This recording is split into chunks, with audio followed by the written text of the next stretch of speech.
Today we're going to discuss how Lyndon Johnson continued the American involvement in the Vietnam War.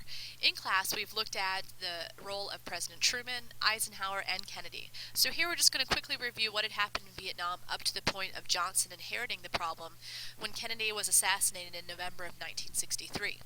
We know that Vietnam became an issue even before World War II was over because Ho Chi Minh, the communist leader of what was North Vietnam during the time of the 50s and 60s, was very determined to unite his country. He was very nationalistic and patriotic, and with him having communist views in the Cold War, it was not something that the U.S. was willing to accept. So by this point, we've looked at the fact that the French tried to take control of Indochina after World War II when they had lost it during the war to the Japanese. We tried to assist the French in maintaining control, or gaining it back, I should say, and fighting the communists, but the French were unsuccessful, so we felt like we needed to step in. We know that when the French finally fell in 1954 at the Battle of Dien Bien Phu, that the Geneva Accords were signed, which split the country of Vietnam into two parts. North Vietnam would be ruled by Ho Chi Minh and the Communists, and in South Vietnam, a man by the name of Ngoc Diem was put into place, which the U.S. supported. We've talked about how Diem was a very unwise choice for a ruler, but we really didn't have any other options. So we poured in massive amounts of financial aid and assistance, along with advice that we wanted Diem to follow in South Vietnam. But over and over again, he proved himself to be an unpopular, ruthless, brutal leader, and we were continually losing our faith in his ability to maintain control of South Vietnam. Finally, Diem was murdered, and it was something that JFK was involved in. He knew that the government of South Vietnam hated Diem and actually was in on the planning of the coup, which ended with the assassination of Diem. When Diem was assassinated in 1963, it was pretty much our responsibility now at that point to try to maintain the sovereignty of South Vietnam. The country was supposed to have been reunited with elections way back in 1956, and that was never carried out. And the country had remained divided, and now we have this problem on our hands. We have the North Vietnamese under Ho Chi Minh, which are pretty strong, and Ho Chi Minh was well supported. And now we have a problem because there is no leader in South Vietnam once Diem was murdered. And so we then had to step in our role to try to keep them from falling to the communists.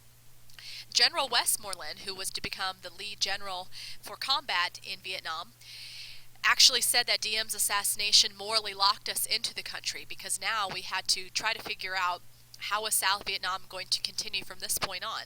They would have completely collapsed to the North Vietnamese communists had we not done something. Kennedy was assassinated just a couple weeks after Diem, and so it was then his vice president who became president, Lyndon Johnson, who inherited the problem and tried to figure out how should we now proceed with South Vietnam. We'd already poured massive amounts of money into this country, and so according to Johnson, he couldn't just completely leave because that would mean that we admitted that the money was a waste. And because of the Cold War context and our fight against communism in the world, we simply couldn't abandon this country to the communism and let the dominoes fall, according to what Eisenhower had put out with his domino theory. Let's look at Johnson's initial outlook. When Diem was murdered, and then just a few weeks after Kennedy, Johnson, coming into the presidency, wasn't interested in being part of a government that would ask Americans to leave in South Vietnam. He basically wanted to inflict a decisive defeat on the communist side in the Cold War. Him coming into the presidency unexpectedly like this, I think he wanted to put a name out for himself. Kennedy had been successful in making Khrushchev back down with the Cuban Missile Crisis, and I think Johnson wanted to show that he could be hard on the communists as well. Along with that, Johnson was concerned with his domestic program. He wanted to make a name for himself inside of our country, too. Kennedy had put out what he called the New Frontier domestically in an effort to try to improve the economy, and Johnson wanted to show that he could make great strides domestically as well. His program was called the Great Society, and it was focused on poverty and other issues like education, the environment, transportation, and so he wanted to definitely make sure that he could make headway in those areas. And he was hoping that this Vietnam issue, that it could be put down quickly and that communism could be contained so that he could focus on his domestic concerns. He wanted Vietnam to be over quickly because if the war went badly and he tried to get out, then lawmakers in Congress would try to hold up these programs domestically that he wanted to institute. But if he escalated the conflict, he could alienate key senators and representatives as well. So Johnson was definitely in a dilemma of what to do here. He wanted to prove himself. He also had other priorities with his domestic agenda. So then he had to make the tough decision.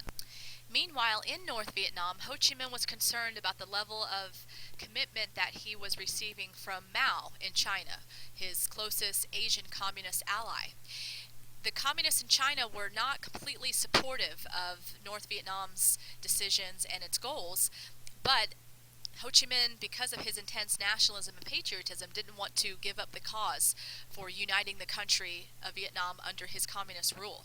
So in March of 1964, the Lao Dong Party, which was the political party in North Vietnam, chose to fully support revolution in the south by sending in regular units of the North Vietnamese army, which consisted highly of these rebels, the Viet Cong.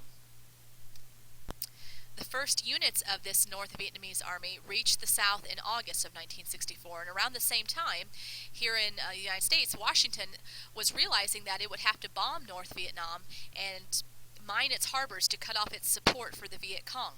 There was an extensive trail called the Ho Chi Minh Trail that existed. It actually went into parts of neighboring countries of Laos and Cambodia, and that's how a lot of these rebels were getting into parts of South Vietnam. And so we realized that we had to try to cut that off, and using bombs was what they thought was the best way to do that. There was an event that happened in early August of 1964 which gave Johnson the perfect opportunity to request more authorization to step up the bombings in order to try to achieve this objective of cutting off supply lines and harbors and support that the Viet Cong were getting in these trails. There was an attack in the Gulf of Tonkin, which is a body of water next to Vietnam. Allegedly, there were two different attacks, one on August 2nd and one on August 4th. Some of these reports were alleged and the evidence was circumstantial and not really proven completely the responsibility of the North Vietnamese. However, Johnson used this to his advantage, went to Congress, and asked for more authorization to broaden the war. Congress then passed the Gulf of Tonkin Resolution, which in effect gave Johnson a blank check to escalate our involvement in Vietnam.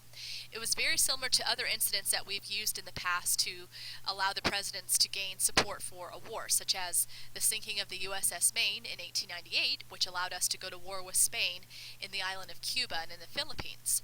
So Johnson knew that this would be a good thing to convince Americans if we can make it look like the North Vietnamese were attacking our boats in this harbor. The actual wording of this resolution said that it was, quote, authorizing the president to take all necessary steps, including the use of armed force to assist any member of the Southeast Asia Collective Defense Treaty requesting assistance in defense of its freedom. So basically, like I said, that was a blank check that Johnson needed if he wanted to close down this problem in Vietnam with what he thought would be successful with bombings, which definitely was not. The Chinese saw this happening and realized that we were going to be committing ourselves even more. Our direct involvement in the Vietnam War was pretty much a dilemma for the Chinese. The Chinese communists split between those who thought China should draw closer to Moscow, the Soviet Union, and prepare for a war against the U.S., and those who feared that that kind of an action would delay the revolutionizing of Chinese society. In China, Mao was also worried about domestic issues like Johnson was here with his Great Society. Mao pretty much backed the group that was not too sure that this was the right course of action to take and try to work together with the Soviets against the Americans. And so in the end, in late 1965, the Chinese pretty much detached themselves from Vietnam and other external affairs and instead decided to concentrate on internal issues. There was an upheaval called the Great Cultural Revolution that was taking place in China, where society was being revolutionized by Mao, and so that's what he decided to give more attention to. So therefore, like you can see on the screen, China was not as much of a factor in Vietnam like they had been in Korea, where they sent over those 200,000 volunteers to help the North Koreans. Johnson was elected in 1964 after he assumed the presidency when Kennedy died, and at that point in his 1964 election, most of his advisors favored mass bombing of North Vietnam, and many Americans, including some of the president's main critics, were certain that Southeast Asia was vital to U.S. interests. So you can still see, and we've been talking about in class, the reactions at home up to this point have been mostly supportive of getting involved in Vietnam, and it wasn't really until Johnson really escalated things that Americans started to turn against it. There were even some advisors who linked the Vietnam situation to the German question, and saying that the U.S. guarantee of West Berlin would lose its credibility if South Vietnam fell. But President Johnson was still a little bit cautious until February 1965, when a Viet Cong raid on U.S. military advisors convinced him to initiate bombing. So by mid-February, the U.S. was engaged in what was called Operation Rolling Thunder. This was February through March of 1965, and this was a systematic bombing campaign which would continue up until 1968. The bombing inspired actual greater effort on the part of the communists in the Viet Cong than what we had expected, and so it kind of backfired on us. And another problem was that we were bombing areas of the jungle, which didn't do much because we weren't destroying infrastructure like you would think in populated cities. In fact, even though the Soviets and the Chinese weren't directly involved like they had been in previous issues like with Korea, they were sending arms to the Viet Cong through the Ho Chi Minh Trail. And so General Westmoreland realized that the Viet Cong strength was increasing to a huge degree and that a communist victory couldn't be ruled out. So therefore, he requested that American numbers of forces hugely increase. He wanted 2 battalions of Marines, and so by the end of 1965, troop levels had reached 184,000, with another 200,000 on the way.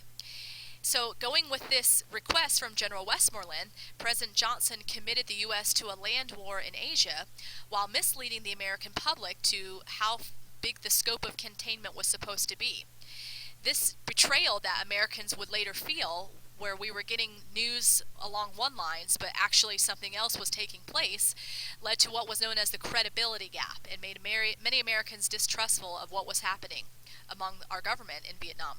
So along with a really bad decision to mislead the American public, which would really backfire later on Johnson and Nixon, we did not have clear war aims in our situation here. The U.S. command with Westmoreland, they were trying to win a war without well-defined goals and no consensus as to what would constitute a victory, short of the total destruction of the communists in North Vietnam.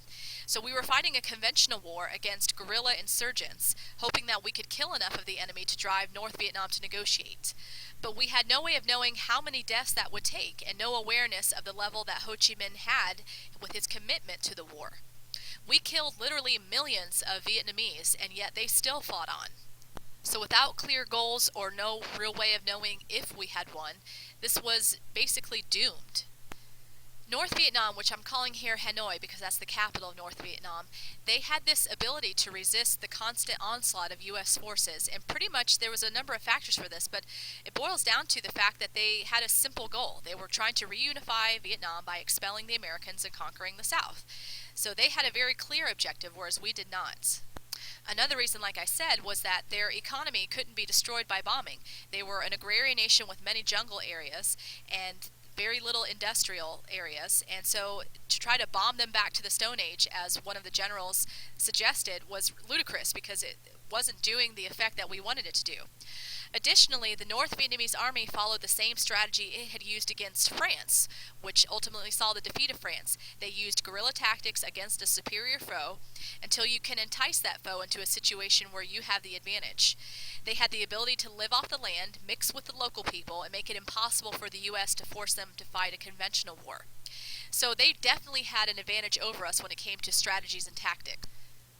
When the American people started realizing that we were not seeing key results in Vietnam, that's pretty much when the anti-war movement began. So you can pretty much trace it to 1965, when people really started to turn against the war.